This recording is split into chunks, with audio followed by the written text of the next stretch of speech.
Hello everyone, welcome back. तो आपके सामने जो वेबसाइट है वो है इसरो की। ISRO centralised recruitment board, department of space, government of India का एक नया एडवर्टीजमेंट आया है जो कि 27 जुलाई को रिलीज हुआ था।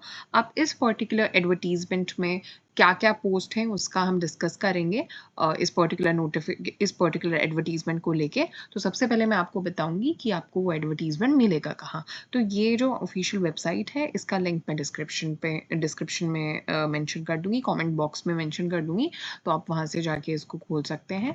तो जैसे ही आप ये वेबसाइट ओपन करते हैं आपको करियर्स सेक्शन मिलेगा। यहाँ पर ये वाला जो नोटिफिकेशन है ये आपको खोलना होगा। यहाँ पर आपको सब डिटेल मिल जाएंगी, बायलिंगुअल एडवर्टीजमेंट और PYQs, ठीक है, कॉरिजेंडम वगैरह, यहाँ पर इन्होंने सारी इंफॉर्मेशन दी हुई है। चलिए तो अब सीधा इस नोटिफिकेशन को हम डिस्कस कर लेते हैं, इंपॉर्टेंट पॉइंट्स देख लेते हैं जो इन्होंने यहाँ पर बताए होंगे आप लोगों के लिए। ठीक है, तो देखिए सबसे पहले तो मैं आपको बता ही चुकी हूँ कि ये इसरो ने निकाला है। इनका ये FAQ पेज भी आपको देखने को मिलेगा। तो आप ये FAQ पेज भी देख सकते हैं जिसमें इन्होंने कुछ क्वेश्चंस दिए हैं। ठीक है, यहाँ से आपके काफ़ी सारे डाउट्स भी क्लियर हो जाएंगे। ठीक है, अच्छा, तो देखिए सबसे पहली चीज़ तो इन्होंने यहाँ पर आपको एक बात बोली है, वो ये कि ये एक इम्पॉर्टेंट वार्निंग है। ठीक है, इसरो में नौकरी के लिए कोई भी फेक नियुक्ति प्रस्ताव यानी फेक अपॉइंटमेंट ऑफर से सावधान रहना है आपको, क्योंकि आजकल बहुत ज़्यादा स्कैम चलते हैं। ठीक है, नेक्स्ट पेज पर इन्होंने यहाँ पे इस पेज 2 की बात करें तो इस पर्टिकुलर पेज से आपका रिक्रूटमेंट पार्ट शुरू होता है। तो इन्होंने यहाँ पर मेंशन किया है कि ये पे मैट्रिक्स के लेवल 4 में constituent ISRO centres, DOS branch secretariat और डिपार्टमेंट ऑफ स्पेस के ऑटोनोमस बॉडीज में वैकेंसीज के लिए ऑनलाइन एप्लीकेशन इनवाइट कर रहे हैं। ठीक है, तो सबसे पहली जो पोस्ट इन्होंने यहाँ पर मेंशन की है वो आपकी हो जाती है असिस्टेंट की। ठीक है, उसकी सभी डिटेल्स इन्होंने यहाँ पर दी हैं। तो जब हम असिस्टेंट पोस्ट की बात करते हैं तो इन्होंने टोटल आपकी वैकेंसी निकाली है 113। ठीक है, 113 आपकी वैकेंसी हो जाती है और इन्होंने यहाँ पर जोन वाइज ब्रेकडाउन भी दिया हुआ है। ठीक है, जिसमें आप अहमदाबाद की बात करें तो टोटल 27 वैकेंसीज हो जाती हैं और इसमें कैटेगरी वाइज ब्रेकअप आप देख सकते हैं। ठीक है, वहीं आपका बेंगलुरु में हो जाता है 26 और ये हासन में हो जाता है सिर्फ एक वैकेंसी, और हैदराबाद में आपको 13 देखने को मिलेंगी, महेंद्रगिरी में आपको देखने को मिलेंगी 7 और न्यू दिल्ली में एक वैकेंसी है। और ये स्पेशली जब न्यू दिल्ली की हम बात कर रहे हैं तो ये वैकेंसी स्पेशली IIRS देहरादून में फिलिंग के लिए आइडेंटिफाई की गई है। ठीक है, उसके बाद श्रीहरिकोटा, इसमें 32 वैकेंसीज देखने को मिलेंगी और लास्ट हो जाता है आपका थिरुवनंतपुरम। ठीक है, तो यहाँ पर आपको 6 वैकेंसीज देखने को मिलती है। ठीक है, अच्छा, इन्होंने फिर बाकी पूरा ब्रेकअप भी दिया हुआ है। अब नेक्स्ट पोस्ट की तरफ चलते हैं। पोस्ट नंबर 2 हो जाता है आपका जूनियर पर्सनल असिस्टेंट के लिए। इनकी डिटेल्स इन्होंने यहाँ पे दी है। टोटल वैकेंसी देखें तो 81 हो जाती हैं और बाकी जोन वाइज ब्रेकअप भी इन्होंने दिया है। अहमदाबाद में 21, बेंगलुरु में आपका 19, हसन में 2, हैदराबाद 2, महेंद्रगिरी में 2, श्रीहरिकोटा में आपको 14 देखने को मिलेंगी और इसमें लास्ट आपका हो जाता है थिरुवनंतपुरम, तो ये आपका 21 हो जाता है। ठीक है, अच्छा, नेक्स्ट आपका पोस्ट हो जाती है अपर डिवीजन क्लर्क के लिए UDC। ठीक है, जिसमें सिर्फ और सिर्फ बेंगलुरु में आपको 22 वैकेंसीज देखने को मिलेंगी। वहीं पोस्ट 4 स्टेनोग्राफर, ये भी आपको सिर्फ बेंगलुरु में है। ठीक है, और यहाँ पर आपको 10 वैकेंसी देखने को मिलेंगी। ठीक है, उसके बाद पोस्ट नंबर 5 की जब हम बात करते हैं तो ये हो जाता है आपका assistant for autonomous institutions under department of space.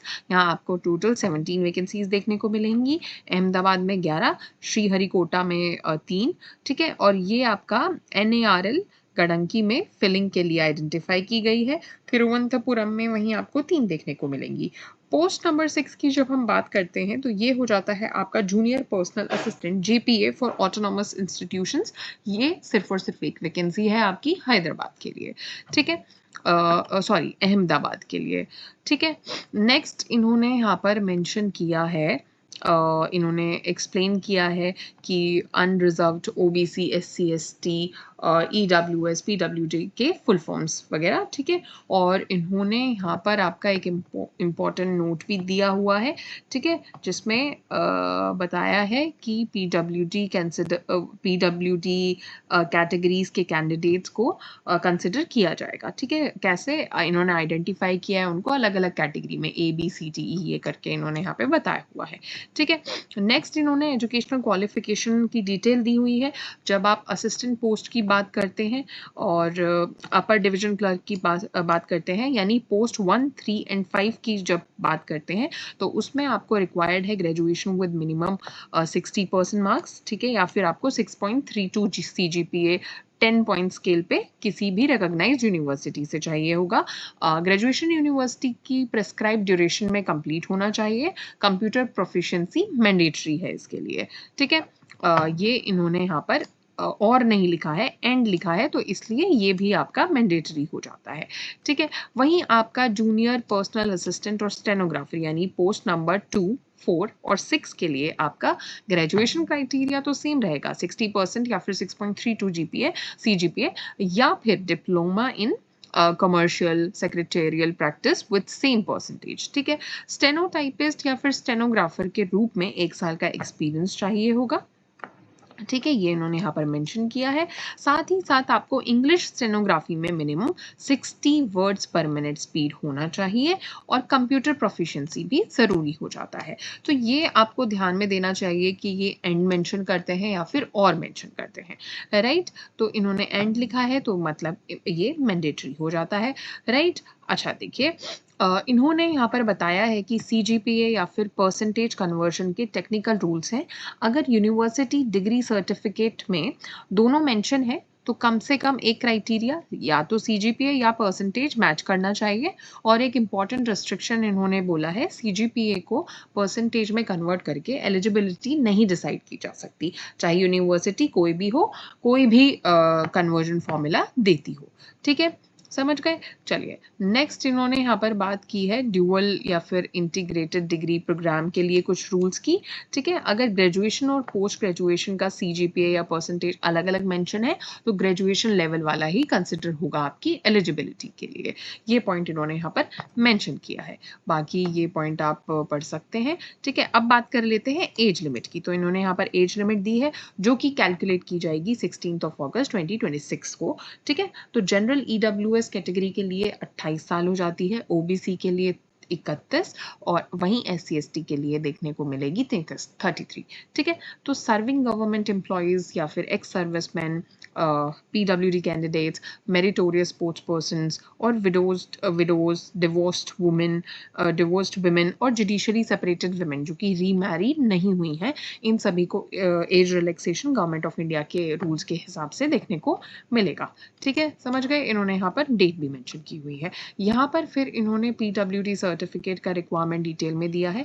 Skill test के टाइम आपको डिसेबिलिटी सर्टिफिकेट सबमिट करना होगा जिसमें डिसेबिलिटी का परसेंटेज क्लियरली मेंशन होना चाहिए और ये सर्टिफिकेट एक मेडिकल बोर्ड से इशू होना चाहिए जिसमें कम से कम इन्होंने बोला है 3 मेंबर्स हों, जिसमें से एक उस पर्टिकुलर फील्ड का स्पेशलिस्ट होना चाहिए। रिजर्वेशन का बेनिफिट सिर्फ उन्हें मिलेगा जिनकी डिसेबिलिटी 40% या फिर उससे ज़्यादा है, ठीक है। और उसके बाद इन्होंने यहाँ पर OBC और EWS के लिए सर्टिफिकेट्स के रिक्वायरमेंट भी दी है। OBC के लिए एक मिनट, OBC के लिए वैलिड सर्टिफिकेट क्लोजिंग डेट हो जाता है 16 अगस्त, यहाँ तक होना चाहिए, 16 अगस्त तक होना चाहिए। और EWS कैंडिडेट्स के लिए valid income and asset certificate चाहिए होगा जो फाइनेंशियल ईयर 2026 और 27 के लिए वैलिड हो, ठीक है। फिर इन्होंने यहाँ पर आपको बताया है कि आप अप्लाई कैसे कर सकते हैं। ये आपका हाउ टू अप्लाई सेक्शन हो जाता है जिसमें कैंडिडेट मल्टीपल पोस्ट के लिए अप्लाई कर सकता है, सेम या फिर डिफरेंट जोन में, लेकिन एक ही पोस्ट 2 अलग जोन में अप्लाई नहीं कर सकता, ठीक है, समझ आ गया। ये बात इन्होंने यहाँ पर मेंशन की हुई है। रजिस्ट्रेशन विंडो की बात करें तो 27 जुलाई 2026 सुबह 10 बजे से 16 अगस्त 2026 रात के 12 बजे तक ये चलेगा। ठीक है, तो पहले ही अपना फॉर्म फिल कर दीजिए, ज़्यादा समय बचा नहीं है। ईमेल आईडी देना मैंडेटरी हो जाता है। हॉल टिकट और कॉल लेटर सिर्फ और सिर्फ आपको ईमेल या फिर एसएमएस से भेजे जाएंगे, कोई भी हार्ड कॉपी आपको नहीं मिलेगी। ठीक है, नेक्स्ट इन्होंने यहाँ पर आपका एनओसी के बारे में, नो ऑब्जेक्शन सर्टिफिकेट का रूल दिया है। अगर ऑलरेडी सेंट्रल या स्टेट गवर्नमेंट या फिर पीएसयू या फिर किसी ऑटोनोमस बॉडी में काम कर रहे हो तो स्किल टेस्ट के टाइम एनओसी सबमिट करना होगा। यहीं से एप्लीकेशन फ़ी की डिटेल्स आपकी शुरू हो जाती हैं। ठीक है, तो एप्लीकेशन फ़ी की बात करें तो एक्चुअल फ़ी 100 रुपीज़ है पर पोस्ट, लेकिन इनिशियली सबको यूनिफॉर्मली 500 रुपीज़ प्रोसेसिंग फ़ी देनी होगी। ठीक है, तो आप इसमें फ़ी ब्रेकडाउन को डिटेल में देख लेते हैं। जब बात करते हैं आप असिस्टेंट यूडीसी तो ये हो जाता है 500, वहीं जेपीए स्टेनोग्राफर के लिए भी 500 और दोनों कैटेगरीज कंबाइंड अप्लाई करते हैं तो 1000 रुपीज़ हो जाता है। ठीक है, पेमेंट का मेथड सभी जानते हैं, वो ऑनलाइन रहेगा। इंटरनेट बैंकिंग, यूपीआई या फिर डोमेस्टिक डेबिट कार्ड आप यूज़ कर सकते हैं। ठीक है, भारत कोष पोर्टल के through, right. Cash, cheque, DD, money order कुछ भी एक्सेप्ट नहीं होगा, ये बात इन्होंने यहाँ पर मेंशन की हुई है। ठीक है, ये आप देख सकते हैं। अब यहाँ पर इन्होंने रिफंड पॉलिसी की बात की है, तो प्रोसेसिंग फ़ी सिर्फ उन्हें रिफंड की जाएगी जो रिटन टेस्ट या फिर सीबीटी में अपीयर करेंगे। Women, SC, ST, PWD, ex serviceman को अप्लाइड पोस्ट की फ़ी की फुल रिफंड मिलेगी, बाकी सभी को 100 रुपये कट के रिफंड मिलेगा। रिफंड सीधे बैंक अकाउंट में आएगा, इसलिए बैंक डिटेल्स सही देना ज़रूरी है। ठीक है, ये बात ध्यान रखना आप लोग। बाकी आगे इन्होंने डॉक्यूमेंट अपलोड करने के कुछ रूल्स बताए हैं जो आप देख सकते हैं। इन्होंने कुछ साइज़ बताए हैं और उसके हिसाब से ही आप अपलोड करिएगा अपने डॉक्यूमेंट्स को। ठीक है, क्या क्या फॉर्मेट है इन्होंने काफ़ी डिटेल में इंस्ट्रक्शन दिए हुए हैं, फ़ोटो के लिए भी और सिग्नेचर के लिए भी। ठीक है, ये पॉइंट्स को मैं पढ़ नहीं रही हूँ, लेकिन जब आप इनको अपलोड करने जाएंगे तो इधर से बिल्कुल रेफरेंस लेना। ठीक है, ताकि आपके लिए अप्लाई करना ईजी हो जाए, राइट। अच्छा, अब भी इन्होंने एक इम्पॉर्टेंट सेक्शन का यहाँ पर मेंशन किया है, सिलेक्शन प्रोसेस। ठीक है, तो देखिए सबसे पहली बात तो ये जो आपका रिटन टेस्ट होना है ये 38 सिटीज़ में होगा, जैसे दिल्ली, मुंबई, बेंगलुरु, चेन्नई, लखनऊ, जयपुर, गुवाहाटी और भी बहुत सारी दूसरी जगह इन्होंने यहाँ पर मेंशन की हुई है। ठीक है, अब जब हम पैटर्न की बात करें रिटन टेस्ट की, तो असिस्टेंट और यूडीसी के लिए आपका 150 मिनट्स का एक सिंगल ऑब्जेक्टिव पेपर रहेगा। 4 पार्ट्स में जनरल इंग्लिश के 50 क्वेश्चंस रहेंगे। ठीक है, जनरल इंग्लिश के 50 क्वेश्चंस रहेंगे और क्वांटिटेटिव एप्टीट्यूड के 50 questions, general intelligence and reasoning 50 questions और जनरल नॉलेज के भी 50 क्वेश्चंस रहेंगे। टोटल आपके 200 क्वेश्चंस रहेंगे जो कि 200 मार्क्स के हो जाते हैं। क्वालिफाइंग मार्क्स की बात करें तो अनरिजर्व्ड कैटेगरी के लिए 50% रहेगा और रिजर्व्ड कैटेगरीज के लिए वो 40% हो जाता है। वहीं जब आप बात करते हैं जेपीए की, जेपीए यानी और स्टेनोग्राफर यानी पोस्ट आपकी 246 की बात हो रही है, तो वो आपका ड्यूरेशन होगा 150 मिनट्स। ठीक है, 3 पार्ट में रहेगा। इंग्लिश लैंग्वेज एंड कॉम्प्रीहेंशन जहाँ से 100 questions, general intelligence and reasoning से 50 क्वेश्चंस और क्वांटिटेटिव एप्टीट्यूड एंड जीके से 50 क्वेश्चंस। टोटल आपके 200 क्वेश्चंस रहेंगे और जिसमें 200 मार्क्स का होगा। सेम क्वालिफाइंग क्राइटेरिया यहाँ पे भी हो जाता है, 50% for unreserved and reserved category के लिए आपका 40% रहेगा। रिटन टेस्ट के बाद आपको एक स्किल टेस्ट देना होगा। कैंडिडेट्स को 1:5 रेशियो में शॉर्टलिस्ट किया जाएगा कैटेगरी वाइज। मिनिमम 10 कैंडिडेट्स हर कैटेगरी में होंगे। ठीक है, असिस्टेंट यूडीसी के लिए स्किल टेस्ट मतलब कंप्यूटर लिटरेसी टेस्ट पास करने के लिए अनरिजर्व्ड को 60%, रिजर्व्ड कैटेगरीज को 50% चाहिए होगा। जेपीए स्टेनोग्राफर के लिए बात करें तो computer literacy test plus stenography test. ठीक है, कंप्यूटर टेस्ट में सेम 60% इन्होंने यहाँ पर मेंशन किया है। ठीक है, और 50% इन्होंने और स्टेनोग्राफी टेस्ट में मैक्सिमम मिस्टेक्स अनरिजर्व्ड कैटेगरी के लिए 10%, रिजर्व्ड के लिए 12%। ठीक है, तो ये इन्होंने यहाँ पर ये सब चीज़ें मेंशन कर दी है। ठीक है, ओके, इसको आप डिटेल में पढ़ सकते हैं। अगर कोई डाउट रहता है तो मुझे कमेंट सेक्शन में बता दीजिएगा, मैं वहाँ क्लियर कर दूंगी। फाइनल सिलेक्शन की जब हम बात करें तो फाइनल सिलेक्शन रिटन टेस्ट के मार्क्स के बेसिस पे होगा, सिर्फ उन कैंडिडेट्स में से जो कि स्किल टेस्ट क्वालिफाई करते हैं।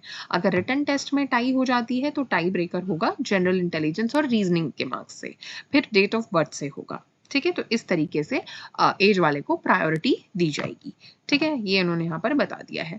आगे अब हम पे एंड अलाउंसेस की बात कर लेते हैं। तो देखिए पे लेवल 4 है, जो कि मैंने इसके पेज 2 पर ही स्टार्टिंग में मेंशन था। ठीक है, मिनिमम बेसिक पे आपकी 25,500 पर मंथ रहेगी। ठीक है, DHRA ट्रांसपोर्ट अलाउंस मिलेगा। ठीक है, आपके रूल्स के हिसाब से न्यू पेंशन स्कीम एप्लीकेबल होगी। इसके अलावा आपको मेडिकल फैसिलिटीज़ मिलेंगी सेल्फ और डिपेंडेंट के लिए। ठीक है, सब्सिडाइज कैंटीन मिलेगी, लिमिटेड हाउसिंग HRA के देखिए ये इन्होंने क्या बोला है, ठीक है, इन ल्यू ऑफ HRA। ठीक है, अब leave, travel concession, group insurance और हाउस बिल्डिंग एडवांस जैसी फैसिलिटीज़ भी सेंट्रल गवर्नमेंट के रूल्स के हिसाब से आपको मिलेंगी। राइट, बाकी इन्होंने यहाँ पर कुछ इंपॉर्टेंट इंस्ट्रक्शन दिए हुए हैं। सेलेक्टेड कैंडिडेट्स को इसरो या फिर DOS के किसी भी सेंटर या यूनिट में पोस्टिंग मिल सकती है और ज़रूरत पड़ने पर कभी भी ट्रांसफ़र किया जा सकता है। वैकेंसीज़ का नंबर अभी प्रोविजनल है, इसरो बढ़ा भी सकता है और घटा भी सकता है। और ये जो पोस्ट है ये टेम्पररी है, लेकिन कंटिन्यू रहने की स्ट्रॉन्ग पॉसिबिलिटी है। तो ये परमानेंट जॉब नहीं है, ये एक टेम्पररी जॉब है, लेकिन इन्होंने यहाँ पर साफ साफ मेंशन किया है लाइकली टू कंटिन्यू। ठीक है, ये पॉइंट यहाँ पर मेंशन हो जाता है। ठीक है, गुमराह करने वाली कोई बात ही नहीं है, परमानेंट नहीं है, दीज पोस्ट आर टेम्पररी। और इन्होंने साफ साफ यहाँ पर बोला है लाइकली टू कंटिन्यू। ठीक है, अच्छा, नेक्स्ट ICRB इसरो को ये भी राइट है कि बिना कोई रीज़न बताए पोस्ट ना भरी जाए। ठीक है, ये भी इन्होंने यहाँ पर आपको पहले ही बता दिया है। स्किल टेस्ट अटेंड करने के लिए second class train fair reimburse होगा शॉर्टेस्ट रूट से, लेकिन रिटर्न टेस्ट के लिए कोई TA नहीं मिलेगा। कोई भी लीगल या court matter Bangalore Karnataka jurisdiction के अंडर आएगा। ठीक है, समझ गए। अच्छा, इम्पॉर्टेंट, और ये पॉइंट्स ना इम्पॉर्टेंट हो जाते हैं, मैं आपको एडवाइस करूंगी कि ये ज़रूर पढ़ना, डिटेल में पढ़ना। इन्होंने बहुत इंपॉर्टेंट पॉइंट्स यहाँ पर मेंशन किए हुए हैं। अब एक बार इम्पॉर्टेंट डेट्स देख लेते हैं इनकी। तो इम्पॉर्टेंट डेट्स की यहाँ पर बात करें तो मैं पहले भी मेंशन कर चुकी हूँ, लास्ट डेट हो जाती है आपकी 16 अगस्त, उससे पहले आप फॉर्म भर दीजिएगा। ठीक है, बाकी इन्होंने यहाँ पर इनिशियल में फ़ोटो वगैरह का स्पेसिमेन दिया है कि ऐसे इनको एक्सेप्टेबल फ़ोटोग्राफ ये चाहिए होगी। ऐसी अगर आपको मिलती है, अगर आप ऐसा कुछ पोस्ट करते हैं तो उसको ये लोग कैंसिल कर देंगे। तो ये ध्यान में रखने वाली बात हो जाती है। ये मैं आपको जब ऊपर स्कीम समझा रही थी तभी मैंने बता दिया था कि कितने क्वेश्चंस आएंगे। बाकी इन्होंने यहाँ पर इंडिकेटर सिलेबस काफ़ी डिटेल में मेंशन कर दिया है, जिसको आप देख लेंगे अपने हिसाब से। ठीक है, दोनों के लिए। और स्किल टेस्ट के लिए भी इन्होंने काफ़ी डिटेल में यहाँ पे मेंशन किया हुआ है। ठीक है, तो इसको ज़रूर आप पढ़ लेना लास्ट में जो जो चीज़ें हैं। ठीक है, राइट। अच्छा, तो ये था आपका इसरो ICRB रिक्रूटमेंट 2026। हमने कोशिश की है हर एक पेज को कम्प्लीटली अंडरस्टैंड करने की। तो इसमें टोटल आपको देखने को मिलेंगी 233 वैकेंसीज। ठीक है, 4 डिफरेंट पोस्ट हो जाती हैं। सैलरी भी उस हिसाब से आपको सेंट्रल गवर्नमेंट की जॉब सिक्योरिटी के साथ मिलती है। और एप्लीकेशन की लास्ट डेट 16 अगस्त है, तो जल्दी से जल्दी फॉर्म फिल कर लीजिए। ठीक है, मैं कमेंट सेक्शन में इस PDF का भी लिंक दे दूंगी और आपका जो ऑफिशियल वेबसाइट है उसका भी लिंक दे दूंगी। बाकी ऑल द वेरी बेस्ट। ऐसी वीडियोस के लिए do subscribe this channel. Thank you.